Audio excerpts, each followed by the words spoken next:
Terus sekarang nyari-nyari Koti-Moti mau belajar juga sih, Ko. Oke. Kalau kamu bilang bahwa konten kreator itu akan digantikan, kalau menurut aku ya, ini pandangan aku pribadi, lebih gampang digantiin bisnis dibanding konten kreator. Kenapa? Karena Ryu Kintaro cuma satu, sedangkan bisnis jamu ada ribuan di Indonesia, ada banyak. Jadi kamu ini cuma satu, kamu kan umur 10 tahun sekarang, dengan yang kamu bikin sekarang, kan kamu umur 10 tahun, ya. Hmm. Kalau aku jadi kamu, misal kita tukeran badan nih, aku kan fokusnya di sana. Aku kan fokus untuk edukasi orang, fokus untuk bikin brand-nya Ryu Kintaro ini lebih besar lagi. Karena itu yang nggak bisa digantikan. Ada AI memang. Karena kan jumlah atensi manusia terbatas nih, ya kan. Manusia berapa berapa lama sih ngelihat misalnya sosial media? Rata-rata mungkin 5 jam sehari, ya kan, dikali jumlah penduduk Indonesia, kamu bisa dapat tuh kira-kira, ya kan. Kalau misalnya kita lihat dari segi AI sendiri memang jumlah konten nanti bisa jadi unlimited banyak sekali. Cuman justru di situ orang bisa melihat real-nya nanti di sana. Mereka kan lebih pengen lihat Kintaro dibanding AI versi yang lain. Hmm. Itu adalah competitive edge yang kamu punya. Harusnya kamu fokus dan kamu jangan ngira bahwa itu bisa digantiin sama orang lain. Gitu. Karena kalau misalnya kamu bilang seperti itu, lebih mungkin semua bisnis yang kamu sebutin tadi bangkrut dibanding kamu sebagai content creator tuh turun. Karena bisnis itu sangat-sangat kompetitif. Satu market cycle kayak COVID, restoran teman-teman aku yang pegang restoran besar tuh bangkrut semua. Cuman butuh satu event doang, bisnis tuh jatuh gitu. Jadi kenapa kamu harus investasi? Karena investor tuh level di atas pengusaha, ya kan? Ketika kamu jadi pengusaha nih, Bill Gates kan tadi kan, bikin usaha gagal, bikin usaha Microsoft besar. Ketika Microsoft sudah besar, dia bikin namanya Cascade. Ini perusahaan investasi. Jadi akhirnya semuanya ke sana. Nah, aku ketika masih masih kecil waktu itu umur 14-15 itu yang aku pikirin tuh. Kan gimana caranya uang yang aku dapat nih, itu aku bisa investasiin semua dan akhirnya compounding. Karena kalau bisnis kamu harus kerja terus nanti. Kamu harus kerja terus 12 jam sehari terus-terusan. Sedangkan kalau kamu jadi seorang investor, orang lain yang kerja. Uangnya yang kamu kerjain ke dia, uangnya kamu taruh di dia, uangnya kamu taruh di dia. Jadi kamu harus bisa bijak untuk melihat kamu tuh sebenarnya paling jagonya di mana. Apakah kamu paling jagonya beneran di bisnis atau sebenarnya kamu paling jago jadi seorang content creator? Oke. Gitu. Yang Koti-Moti bilang benar sih. Hmm. Tapi yang aku lihat itu aku belajar sama Koti-Moti ya. Dan yang aku lihat sebelumnya itu kalau konten kreator kan nambah terus kan. Jadi aku juga udah pernah sempat kegeser gitu. Terus ada konten kreator lain juga yang kegeser sama konten kreator lainnya kok. Oke. Gitu yang aku lihat. Tapi aku mau sih invest nanti. Oke. Jadi kamu ke depannya nggak mau terus jadi content creator? Kamu nggak mau terus di media ini? Bakal terus sih kok karena kan Hmm. konten kreator nih kalau aku jadi bisnismen Ya. bisa aja aku kontenin bisnis aku. Terus misalnya kalau aku invest gitu kayak Koti-Moti bisa aja sambil konten. Oke. Apa sih Rius sebenarnya arti uang buat kamu tuh apa? Menurut aku uang itu kebebasan buat kita sih. Oke.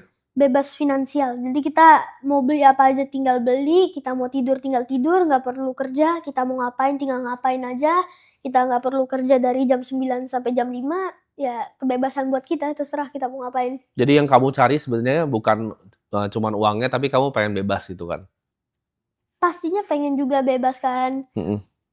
Pastinya semua orang juga pengen bebas mau beli apa, mau ngapain kan. Itu semua orang juga pasti pengen. Ya. Aku ada pertanyaan unik nih Rio. Kan kamu tadi modalnya 150 juta kan untuk jamu. Kalau misalnya sekarang aku kasih kamu modal 10 miliar, kamu mau bikin usaha apa kira-kira? Dengan 10 miliar. 10 miliar aku pasti bikin, nggak mungkin aku bikin usaha yang lain ya. Mm-mm. Karena nanti ribet lagi. Aku bakal tetap bikin jamu aku ekspansi lagi. Oke, jadi kamu akan injek lagi capital ke dalam. Sekarang omsetnya berapa jamunya? Omset kalau yang dari ini jamu cabang pertama itu sekitar 5 sampai 6 jutaan. Ya. Satu bulannya 150 sampai 200 jutaan ya. Oke. Kalau yang cabang kedua itu 4 sampai 5 jutaan. Omset per bulannya itu 140 sampai 150 juta 45 jutaan ini apanya? per hari. Oh, omsetnya per hari. Oke. Per bulan bisa 100 sampai 150. Iya. Kira-kira marginnya berapa? Kamu bisa dapat 30% kah? 40%? Marginnya untung ya? Iya. Keuntungannya kamu bisa dapat berapa? Kalau nggak salah 20%. Oh 20%. Jadi setiap 100 juta yang kamu dapat, dikurangin HPP, biaya karyawan segala macam, itu bisa 20 juta. You sempat udah belajar accounting belum? Atau ada akuntan yang ngerjain buat bisnis-bisnisnya? Kalau kayak gitu aku masih belum belajar sih, kalau masih dibantu sama mama papa dan admin aku, tapi nanti aku bakal belajar. Bagus. Jadi kamu kan masih berproses juga. Kamu udah bener Rio. Kamu fokus di jualannya kan? Kamu fokus di jualannya. Karena itu yang kalau di bisnis tuh kita harus cari leverage yang bisa, aktivitas yang paling kecil yang kamu bisa lakukan untuk hasil yang paling besar. Kalau yang tadi seperti accounting dan operasional yang lain-lain, harusnya kamu bisa delegasi ke orang-orang yang lain. Nah, plan kamu apa nih untuk ekspansi tadi dari satu cabang kan 150 juta. Berarti kalau kamu bisa bikin cabang kedua, cabang ketiga itu bakal nambah terus kan? Nah, gimana caranya kamu besarin lagi nih bisnis? Udah berapa cabang tadi? 2. Udah 2 cabang. Nah, gimana caranya nih dari 2 cabang kamu tuh bisa ke 3, ke 4, ke 5? Plan kamu apa? Plan aku ya? Iya. Pastinya aku ngumpulin modal dulu dan nanti aku harus cari tempat, dan strategi aku cari tempatnya, misalnya nih ada salah satu brand nih. Brand itu sukses buka cabang di mana-mana. Nah, aku catat si brand itu buka cabangnya di mana. Nanti aku coba survei. Kalau bagus aku coba buka deket dia. Oke, luar biasa, kayak Indomart, Alfamart lah ya, kamu tempel-tempelin begitu ya. Nah, jamu itu kamu ada lihat nggak? Oh, jamu yang paling besar tuh sekarang di Indonesia siapa gitu? Jamu paling besar di Indonesia kira-kira aku belum tahu sih. Kamu pernah analisa nggak kompetitornya kira-kira siapa aja? Ada banyak, kompetitornya banyak, dan kebanyakan jamu saset ya. Oke, jamu saset. Ya aku nggak usah sebut brandnya, tapi menurut aku jamu yang murni itu, yang benar-benar dari rempah-rempah asli itu yang terbaik. Karena karena ya kayak kalau jamu saset itu kandungan jamunya kayak cuma 10%. Sisanya 90%-nya gula semua. Oke. Gimana caranya kamu bisa mengedukasi masyarakat Indonesia akan manfaatnya jamu? Biasa cara kamu jualannya gimana? Aku promosiin di sosial media aku, dan aku kasih tahu manfaat jamunya tuh, manfaat jamu tuh gini gitu.